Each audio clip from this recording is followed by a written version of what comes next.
Haleluya. Puji Tuhan, salam sejahtera di dalam kasih Tuhan Yesus Kristus. Kepada semua teman-teman dimanapun Anda berada, pada hari ini dengan sukacita kembali kami hadir dan kami ingin terus berbagi daripada kasih Tuhan yang telah dinyatakan kepada kami, dan itu adalah hal yang terpenting di dalam kehidupan manusia. Dan sebelum kita lanjut, perlu kami informasikan bahwa nomor telepon 0853 yang dulu pernah kami gunakan, kami informasikan bahwa nomor telepon tersebut sudah tidak kami gunakan. Jadi mohon untuk tidak menghubungi ke nomor tersebut lagi. Jadi kalau Bapak Ibu ingin konseling atau mungkin punya pertanyaan atau ingin didoakan atau ada hal-hal yang mau dikomunikasikan, bisa hubungi di nomor-nomor yang ada di layar YouTube, ya. Dan puji Tuhan, saat ini saya on the spot, langsung di tempat narasumber, karena memang itu adalah sebuah karya Tuhan di dalam hidup kami. Jadi kami rindu untuk bisa berbagi. Dan saya berdoa supaya teman-teman dimanapun Anda berada, dalam keadaan baik-baik, dalam keadaan yang mengalami kasih Tuhan, kemurahan Tuhan. Pada kesempatan ini saya bersama dengan seorang narasumber, ya. Dulunya beliau adalah seorang antikris, orang yang tidak percaya kepada Tuhan Yesus. Beliau adalah orang yang dari iman yang berbeda. Nah, bagaimana ceritanya narasumber kekasih ini bisa beralih, ya, dari tidak percaya kepada Tuhan Yesus, tidak percaya kepada Alkitab, sekarang menjadi seorang yang mengasihi Tuhan, yang menyembah Tuhan. Bahkan saat ini beliau aktif di dalam pelayanan, ya. Kita sapa dulu narasumber kita. Shalom Ibu. Shalom Bapak. Iya, apa kabar? Baik, puji Tuhan. Haleluya, ya. Haleluya. Luar biasa sekali. Terima kasih Ibu, kita bisa berjumpa pada saat ini, dan Ibu pada kesempatan ini akan menceritakan, ya, Iya. perjalanan imannya. Nah, Ibu dulu sebelum percaya Tuhan Yesus, boleh tahu namanya yang dulu apa, Bu? Nama yang dulu Sumarning Mahmud. Sumarning Mahmud. Iya. Nah, kalau sekarang? Setelah mengenal Tuhan diganti Sumarning Sarah. Sumarning Sarah. Iya, di belakangnya diganti Sarah. Oh, haleluya, ya. Iya. Karena Abraham adalah bapak orang percaya dan punya istri, yaitu Sarah. Nah, ibu ini rupanya mau mengikuti jejak iman daripada Sarah, ya. Artinya istri daripada Abraham, bapak orang percaya.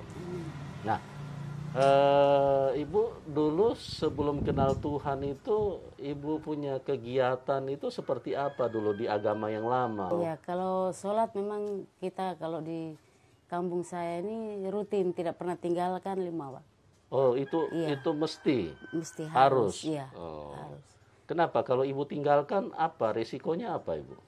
Ya, kita tidak tahu, kita ikut, namanya kita ikut alurnya, ajarannya seperti itu, ya kita ikut saja walaupun. Atau misalnya dipukul atau kalau apa? Kalau tidak Ya melakukan? tidak, memang mama dan orang tua kalau memang kita tidak sholat mereka marah. Marah, ya? Iya.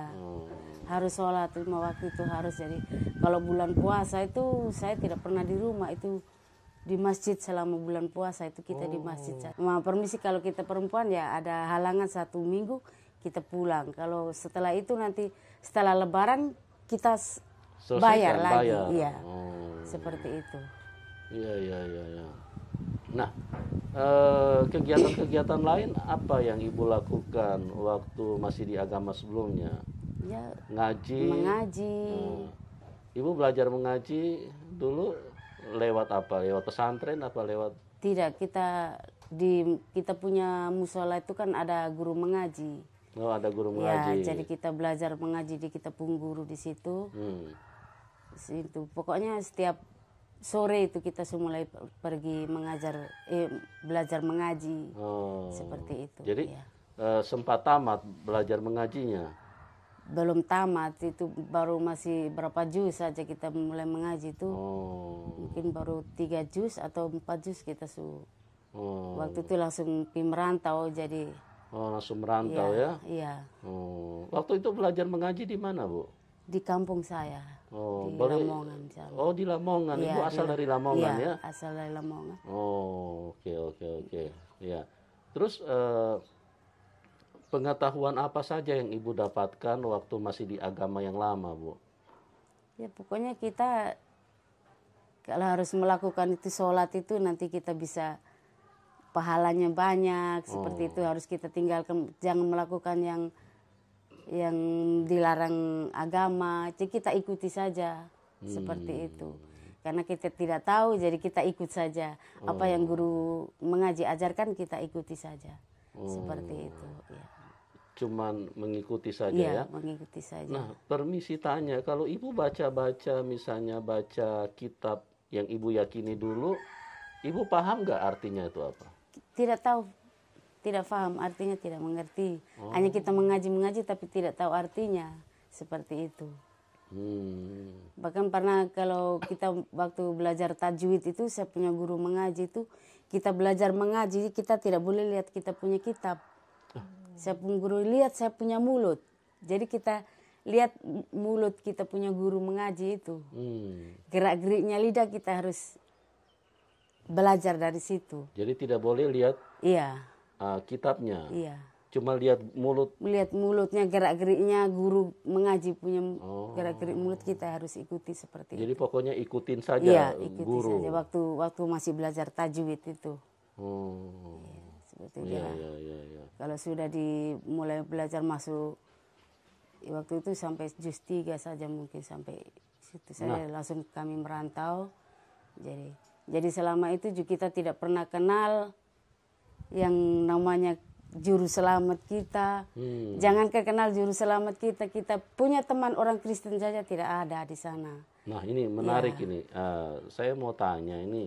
Jadi dengan istilahnya bagaimana yang diajarkan kepada Ibu tentang berinteraksi dengan kepercayaan lain? Seperti apa, Bu? Misalnya guru berpesan seperti apa pada waktu itu? Ya, pesan pokoknya kita harus menutupi aurat kita, tidak boleh buka kerudung, jadi kemana-mana kita harus, tapi namanya kita pun guru mengaji ya, apa yang guru katakan kita ikuti saja, tapi kita tidak tahu maknanya apa, ininya apa kita tidak tahu, hanya ikut saja seperti itu. Tidak pernah bertanya? Tidak pernah bertanya. Kenapa disuruh pakai kerudung? Tidak pernah tanya? Tidak pernah tanya. Okay. Jadi pokoknya ikuti saja apa kata guru? Iya, ikuti dan saja. Ibu yakin waktu itu? Iya. Ya? Karena dari kecil kita tidak pernah ini, jadi kita yakin saja, jadi kita ikuti saja. Apa yang guru mengaji katakan kita ikuti saja. Apa memang tidak diperbolehkan bertanya, apa bagaimana Ibu? Sama para pengajar, ustadz atau apa gitu? Pokoknya selama saya dengan teman-teman mengaji itu, tidak pernah ada pertanyaan, tidak pernah bertanya sama guru, ini artinya apa itu kita tidak pernah tanya. Ya kita tahu saja bahwa itu jalan yang benar. Begitu, jadi kita ikuti saja. Pernah muncul nggak di dalam hati pengen nanya tapi takut? Tidak juga, karena kita kan minta maaf kan kita belum kenal ini Kristus, belum kenal juru selamat, jadi kita ikuti saja, tidak pernah kita ada tanya seperti itu, tidak ada. Oke ya. Nah, terus bagaimana Ibu punya pemahaman tentang Tuhan Yesus waktu Ibu masih di kepercayaan sebelumnya? Seperti apa yang Ibu ketahui? Tidak pernah diajarkan, makanya kita tidak tahu. Ibu maksudnya diperbolehkan nggak Ibu berteman dengan orang Kristen? Dan dibolehkan atau tidak, karena di wilayah saya ini tidak ada orang Kristen. Di wilayah Ibu tidak ada orang Kristen? Tidak ada orang Kristen, jadi sama sekali tidak pernah kenal itu orang Kristen. Jadi semuanya itu Muslim semua, iya. Di wilayah kami itu semua Muslim, jadi tidak punya teman orang Kristen. Waktu merantau itu yang baru kenal orang Kristen seperti itu. Ya. Tapi tidak ada diajarkan tidak boleh bergaul dengan orang Kristen atau Tidak pernah diajarkan tidak karena pernah, ya. di sana tidak ada orang Kristen, jadi tidak diajarkan seperti itu. Iya. Oke Bu, saya mau tanya itu bagaimana ceritanya Ibu bisa kenal Tuhan? Itu cerita waktu ini suami saya sakit itu, saya dari Timur Leste kami pulang ke Jawa sana. Terus waktu mau kembali ke NTT sini, waktu saya pernah bermimpi ketemu Tuhan Yesus. Tapi waktu itu saya tidak tahu bahwa itu Tuhan Yesus. Waktu itu dalam mimpi saya ada lari dari atas gunung. Di atas gunung ada beberapa orang yang dalam penyembahan berhala seperti itu. Jadi kami datang itu mereka marah, usir saya. Langsung saya lari dari atas gunung. Di bawah gunung itu ada seorang bapak tua berjubah putih dan menggendong anak domba. Sementara pegang tongkat. Jadi saya juga tidak tahu. Saya cerita sama saya punya mertua saya. Mertua saya bilang, oh itu kamu punya kita punya nenek moyang yang ikut kamu sampai di Jawa sana.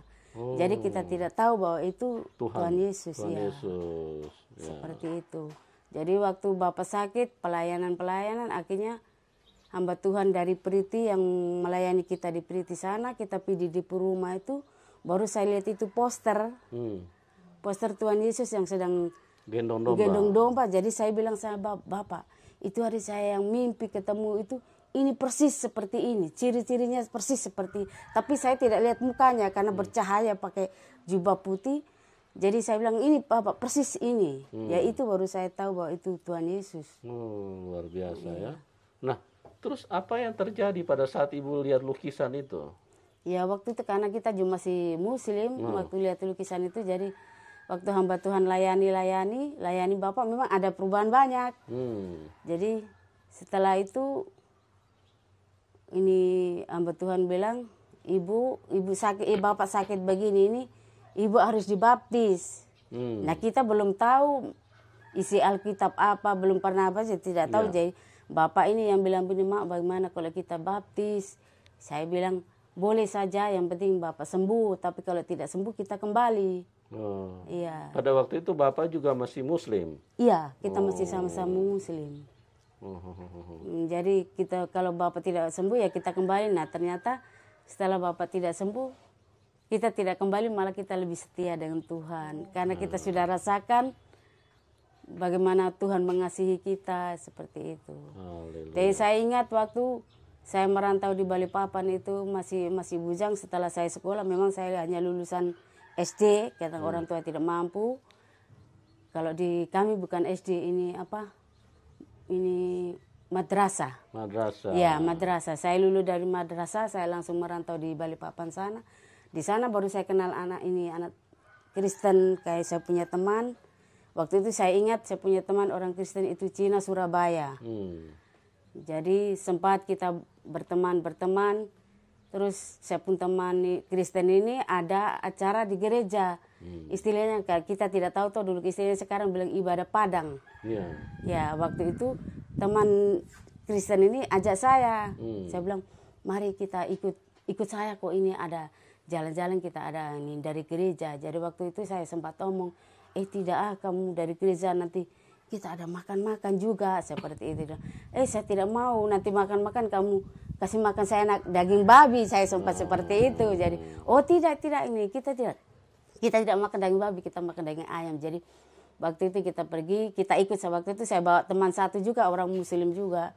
Sorry Bu, saya mau tanya, kenapa Ibu tidak mau makan daging babi? Apa yang diajarkan kepada Ibu sebelumnya? Kan kalau kita orang Islam daging babi kan katanya haram. Jangankan kita makan, kita sentuh saja haram. Itu haram katanya. Tidak dijelaskan apanya yang bikin tidak haram. Dijelaskan apa ini, kayak seperti apalagi seperti anjing itu ya. Itu kalau kita pun barang makanan, kalau anjing jilat saja itu kita tidak boleh pakai lagi, kita harus buang, katanya najis seperti itu. Jadi gitu kita tidak tahu ajarannya seperti itu, jadi kita ikut. Makanya kalau dong bilang makan daging babi, saya tidak mau, nanti katanya najis, saya bilang haram seperti itu. Jadi teman saya ini ajak saya ibadah Padang, mereka menyanyi. Jadi waktu itu saya juga sempat ikut menyanyi. Jadi kami duduk 2 orang dengan teman, pendetanya datang dekati kita. Jadi tanya, Nona gereja di mana? Saya bilang. Jadi kita juga jawab bingung, karena kita bukan dari situ. Saya bilang, aduh Bapak minta maaf, saya bukan dari situ. Akhirnya teman saya yang ajak itu, aduh Pak Pendeta jangan marah, ini saya punya teman, dia dari Muslim. Jawabnya seperti itu. Jadi waktu itu nyanyi, kita pulang dari situ, saya pun kakak ini. Waktu itu saya masih sempat nyanyi, saya bilang, lagunya orang Kristen ini bagus-bagus ya, enak didengar. Jadi situ. Waktu itu mereka menyanyi glory haleluya, seperti itu. Glory haleluya. Jadi waktu itu pulang sampai di rumah, saya sempat menyanyi lagu itu. Jadi kakak saya ini marah, hei kamu ini menyanyi lagu apa? Saya bilang, tidak Kak, ini kayak lagunya orang Kristen ini bagus. Seperti itu. Jadi mulai itu, jadi kita mulai kenal ini orang Kristen. Jadi setelah kita merantau itu, jadi pas bertemu dengan Bapak di Timur Leste, kita menikah, Bapak sakit, akhirnya hamba Tuhan layani, ya itulah kita mulai kenal Kristus. Itu Pak Pendeta almarhum Pak Pinang di Pinang, kalau nggak salah Pak Pinang yang di Osao itu sempat kasih kita Pak Pinang sempat kasih kita Alkitab. Jadi dia bilang, Pak dan Ibu baca ini Alkitab, pelajari dulu. Seperti itu. Jadi saya dan Bapak juga mulai belajar baca-baca. Ternyata dia waktu itu di Priti, hamba Tuhan layani, tidak lama Bapak juga bertemu langsung dengan Tuhan Yesus. Seperti itu. Tuhan, haleluya. Nah, akhirnya permisi tanya nih. Dulu kan Ibu, pemahaman Ibu kan dulu kalau babi itu haram kan? Iya. Sekarang bagaimana Bu? Sekarang daging yang paling enak itu Bapak. Jadi teman-teman luar biasa ya. Ibu ini ternyata sekarang bisa menyatakan bahwa daging babi adalah sesuatu daging yang paling enak buat dia ya. Jadi itulah yang terjadi di dalam kehidupan Ibu Mahmud ini ya. Dan nama berarti saya sekarang panggil Ibu Sarah Ibu atau Sarah. Sarah. Kalau dulu Sarah Ibu Mahmud. Karena dulu namanya Sumarning Mahmud. Sumarning. Ya. Iya, Sumarning Mahmud, sekarang diganti Sumarning Sarah. Nama baptisan kan Sarah, Bapak. Sarah, ya, puji Tuhan ya. Luar biasa teman-teman. Ya, jadi Ibu Sarah ini mengalami kuasa Tuhan secara supranatural. Nah, kita akan dengarkan lanjutan ceritanya.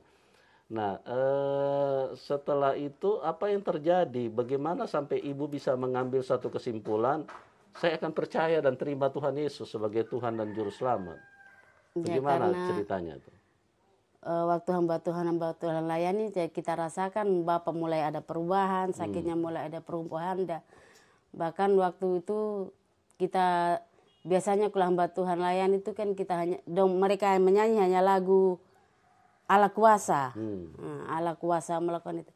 Dan waktu malam itu kita mulai berdoa, itu belum dibaptis. Waktu itu belum dibaptis. Kita mulai berdoa, kan hamba Tuhan kasih Alkitab, kita baca-baca, kita berdoa. Kita berdoa aja hanya pendek saja. Dan waktu dalam doa itu, Tuhan langsung kasih puji-pujian. Saya mau iring Yesus. Habis itu Tuhan kasih suara bilang, baca ini doa ini, jadi doa Bapak kami ini suruh baca sampai 10 kami. Jadi waktu itu malam kita langsung hafal memang itu doa Bapak kami. Waktu itu awalnya kita masih pakai baca, berdoa kita pakai baca. Jadi waktu itu kita hanya doa Bapak kami saja. Waktu Ibu dengar itu suara terdengar di telinga, baca doa Bapak kami. Iya. Terdengar di telinga. Iya, baca. Itu waktu itu Bapak yang dengar suara bilang baca doa Bapak kami. Jadi kita ikut, jadi kita buka ya, sementara duduk begini kita buka Alkitab, kita sementara berdoa, sementara baca. Tapi setelah baca-baca dalam itu malam kita langsung hafal di luar kepala doa Bapak kami. Jadi kalau itu kita pakai doa Bapak kami, mau makan juga doa Bapak kami, karena kita tahunya hanya itu doa waktu itu. Seperti itu. Jadi memang ada perubahan jauh, dan kita ikut Tuhan ini. Semakin kita semakin semakin setia dengan Tuhan, tantangan juga semakin banyak. Jadi hidup kita juga Sebentar Bu, saya mau susah, tanya dulu iya. nih. Tadi Ibu bilang dengar lagu Glory apa? Haleluya. Haleluya, Ya? iya. Itu kan ditegur sama kakaknya kan? Iya. Itu lagu apa itu kau nyanyi-nyanyi? Iya, iya. Nah, bagaimana kelanjutannya? Apakah Ibu berhenti tidak nyanyi lagu itu lagi? Iya, mama waktu kakak tegur itu, saya cuma jawab, tidak kakak, kayaknya ini lagunya orang Kristen ini bagus. Jadi waktu itu saya sempat nyanyi hanya Glory, Haleluya itu saja. Tapi kalau mau minta maaf teman saya yang ajak saya ini kan, waktu itu saya kerja di mereka rumah. Iya. Kerja cuci pakaian dan menggosok itu di mereka rumah. Jadi kalau saya pergi di rumah mereka buka lagu rohani itu, saya selalu dengar di situ. Ya. Apa yang Ibu rasakan kalau dengar lagu Memang rohani? kita dengar lagu rohani ini kayak rasanya kayak damai seperti itu. Haleluya. Jadi teman-teman, Ibu ini merasakan sesuatu yang berbeda. Karena memang lagu-lagu rohani itu adalah kata-kata firman. Dan firman itu adalah perkataan Tuhan. Makanya kalau orang dengar dengan sungguh-sungguh buka hati, maka dia akan mengalami kuasa Tuhan, ya. Jadi itu bukan hanya kata-kata seperti lagu-lagu pada umumnya, tapi itu kata-kata firman yang dituangkan ke dalam sebuah lagu. Jadi Ibu ini mengalami suatu sukacita yang luar biasa, dan dari situ beliau semakin tertarik untuk menjadi pengikut Tuhan Yesus. Ya, oke, kita lanjutkan lagi.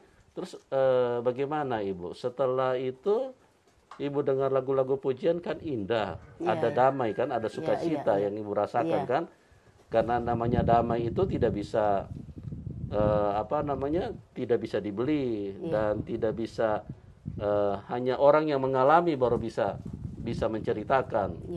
Nah, terus bagaimana kelanjutannya sampai Ibu bisa, saya mau terima dia sebagai Tuhan dan Juru Selamat? Tapi waktu itu memang perbedaannya masih, waktu yang saya dengar lagu rohani itu masih sekitar tahun 86-7 Bapak. 86, 87. Ya, sekitar 87. Jadi memang jarang jauh. Jadi setelah itu saya pindah lagi merantau di Kalimantan Selatan. Waktu itu di Kalimantan Timur, ikut kakak di Kalimantan Selatan. Jadi setelah itu pulang lagi kami ke Timur Leste, baru ketemu Bapak. Nah di Timur Leste sana kan kebanyakan orang Kristen, orang Katolik toh Bapak. Jadi memang di sana lebih banyak orang membuka lagu rohani.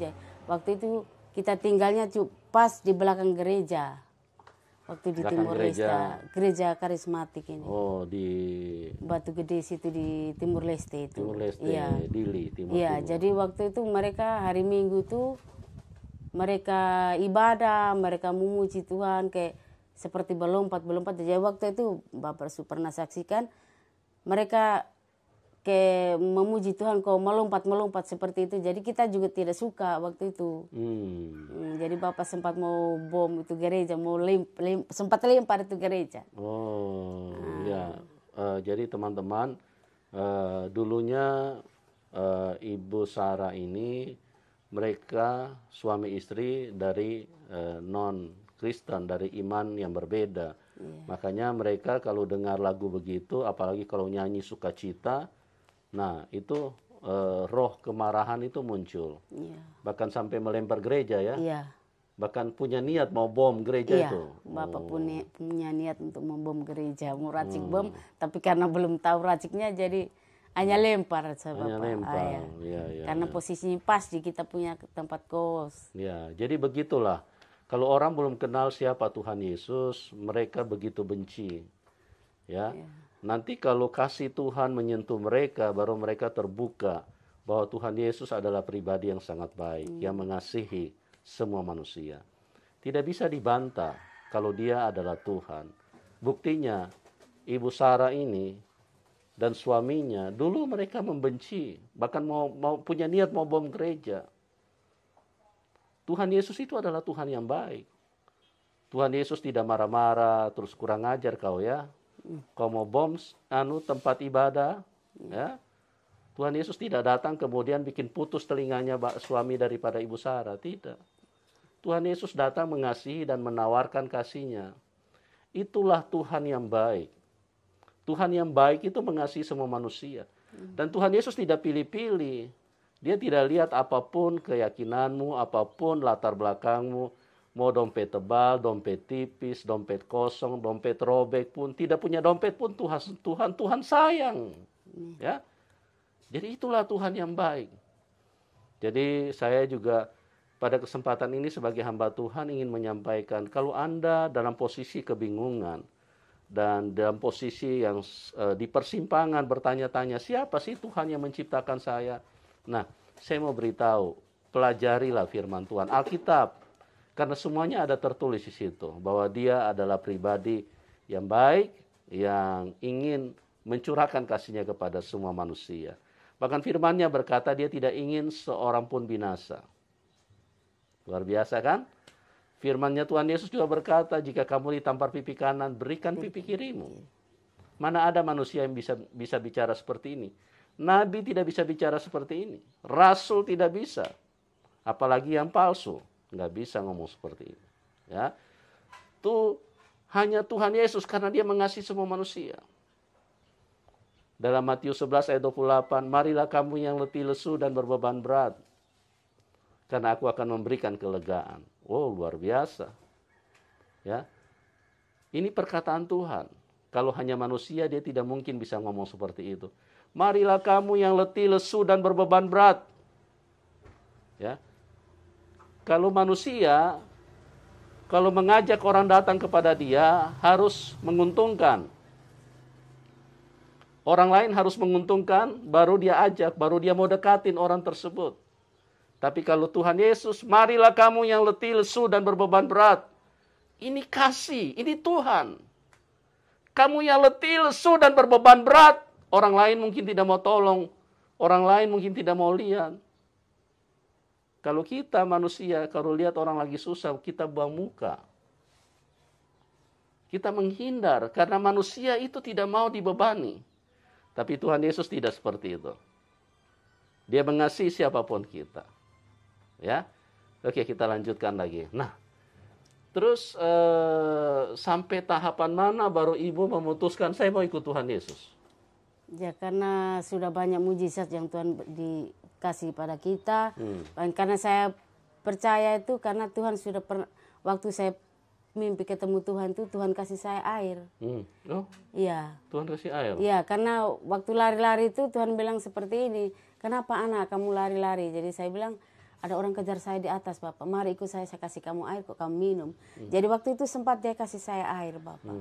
Ya, itu yang membuat saya semakin percaya bahwa itu memang betul-betul Tuhan. Iya, nah. Dia dikasih minum air iya, dalam mimpi. Dalam mimpi dikasih air 1 gelas. Setelah ibu minum, apa yang ibu rasakan? Ya kan waktu itu kita belum tahu bahwa itu Tuhan Yesus ya. Saya rasakan kayak, memang saya rasakan minum seperti biasa saya minum karena haus seperti itu tuh. Jadi menghilangkan haus seperti itu.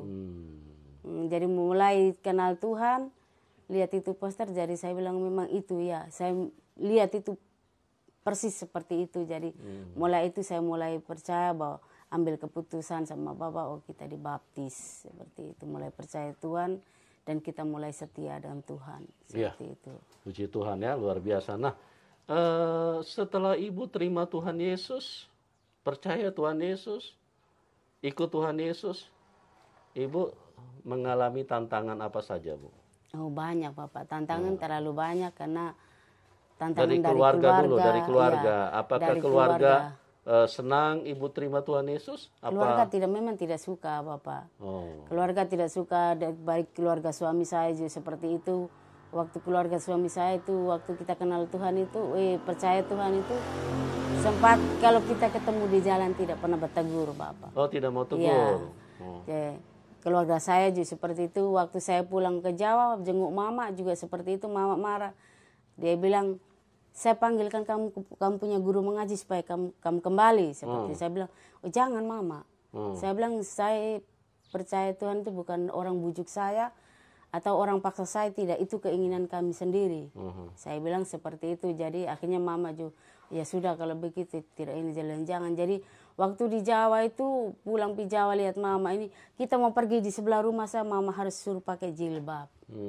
Itu waktu kita dibaptis, saya bilang saya ikut saja mama pun mau. Jadi saya bilang saya percaya bahwa ini jilbab ini bukan ini karena saya percaya Tuhan, jadi saya mengikuti saja apa kemauan orang tua, saya ikut, saya pakai waktu itu di Jawa, saya pakai. Jadi saya percaya bahwa Tuhan Yesus pemurid saja juga pakai pakai tutup kepala. Saya hanya berdoa seperti Jawa. Waktu di Jawa sempat berdoa kasih mama juga.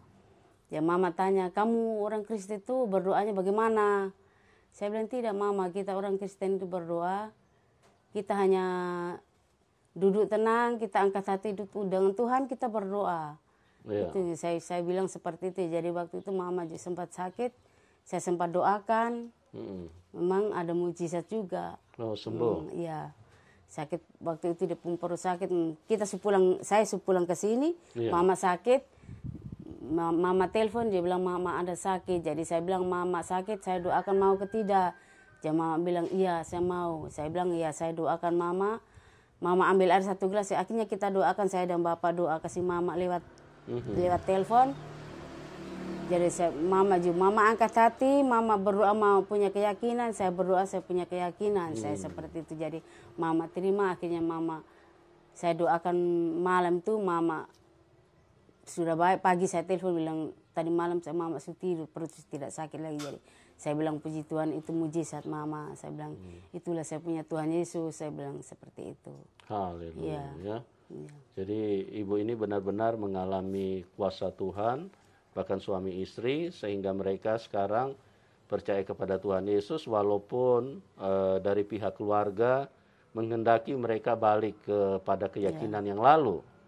Tapi karena Ibu Sarah ini mengalami Tuhan secara pribadi, dia tidak mau meninggalkan Tuhan Yesus. Karena Tuhan Yesus adalah harga mati. Ya, sekali Tuhan Yesus, selama-lamanya tetap Tuhan Yesus. Nah, luar biasa ya.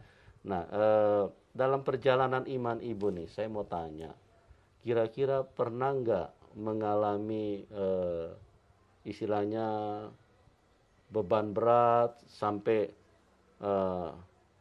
saya kayaknya mau balik aja, saya mau meninggalkan Tuhan Yesus. Pernah nggak terjadi seperti itu? Iya, memang pernah seperti waktu suami sakit jadi sudah berdoa. Saya pernah punya pemikiran seperti itu, Bapak. Saya bilang, Tuhan ini kita sudah berdoa kasih orang baik, tapi suami masih sakit. Saya bilang, kita sudah percaya Tuhan kok seperti ini. Jadi saya sempat omong dengan Bapak, kalau begini terus lebih baik kita kembali. Tapi puji Tuhan karena kasih Tuhan akhirnya lihat itu kita urung aja. Saya bilang tidak, karena kita semua merasakan kasih Tuhan, semakin hari semakin kasih Tuhan semakin nyata dalam kehidupan kami. Jadi kita sekarang lebih kuat lagi. Puji Tuhan. Sekarang walaupun tantangan apapun kita tetap maju dalam Tuhan. Itulah seperti Tuhan Yesus, Tuhan yang baik. Walaupun punya pikiran, punya niat mau meninggalkan Tuhan, tetap Tuhan itu baik. Amin. Tuhan tidak darah tinggi terus kemudian ambil rotan, mau terus pukul sama ibu ini karena mau tinggalkan Tuhan, tidak. Dia tetap mengasihi. Di kayu salib dia berkata, ampuni mereka. Padahal manusia jahat sekali, manusia dikuasai setan. Mereka berteriak-teriak, salibkan dia, biarlah darahnya ditanggung oleh kami dan anak-anak kami. Tapi Tuhan Yesus tidak pernah. Tuhan Yesus itu benar-benar Tuhan. Dia tidak marah-marah. Dia tidak bilang kurang ngajar semua kalian, malaikat turun dan bakar mereka semua, tidak. Tuhan Yesus berkata, ampuni mereka karena mereka tidak tahu apa yang mereka perbuat. Anda mau cari pribadi di mana yang seperti Tuhan Yesus? Isinya lautan kasih. Jangan terlambat, hidup ini singkat. Carilah Tuhan. Ingat, firman Tuhan berkata di dalam Kisah 4 ayat 12. Di bawah kolong langit ini tidak ada nama lain yang olehnya manusia bisa diselamatkan. Nah, artinya kita semua yang menyaksikan acara ini, saya percaya kita masih tinggal di bawah kolong langit kan? belum ada yang di atas langit. Nah, berarti firman ini untuk semua kita, siapapun. Ya, di bawah kolong langit ini tidak ada nama lain yang olehnya manusia bisa diselamatkan. Hanya di dalam nama Tuhan Yesus. Jangan terlambat. Ya, Tuhan Yesus mengasihi siapapun kita. Nah, terus kalau sekarang ini bagaimana? Apa masih ada pikiran-pikiran mau balik? Oh tidak. Sudah sekarang tidak? tidak. Karena sekarang sudah kita semakin setia sama Tuhan. Walaupun sekarang tantangan apapun, tapi kita tetap. Walaupun misalnya ada godaan, misalnya Walaupun ditawarkan, ada godaan, iya. Ditawarkan ini, tawarkan itu. Pernah orang tua mantu saya pernah tawarkan seperti itu, bilang kalau kamu kembali, saya kasih uang tiket, uang usaha supaya kamu kembali, tapi saya bilang tidak. Kita tidak mungkin kembali lagi karena kita sudah rasakan kasih Tuhan. Untuk apa kita kembali? Kita mau cari apa? Ya. Kita sudah dapat keselamatan, kita mau keluar kemana lagi? Saya seperti itu, jadi seperti itu. Jadi sudah bulat nih ya? Iya, sudah tekad sudah kami mantap sudah ya, Bu, mantap ya. Bahwa Seperti pujian tuh yang saya mau iring walaupun hidup susah senang, kita tetap ikut Tuhan Yesus. haleluya. Teman-teman, luar biasa bagaimana seseorang yang mengalami kasih Tuhan, karena kasih Tuhan itu nyata. Jadi ibu ini mengambil kesimpulan bahwa dia tidak akan meninggalkan Tuhan. Karena dia mengalami langsung. Jadi memang kita kalau berhubungan dengan Tuhan harus dialami. Jangan cuma apa kata orang. Kita bisa bahaya kalau cuma apa kata orang. Anda harus alami sendiri. Bicara tentang iman itu urusan pribadi dengan Tuhan. Ya, Anda harus alami dulu. Karena kita bilang Tuhan Maha Kuasa.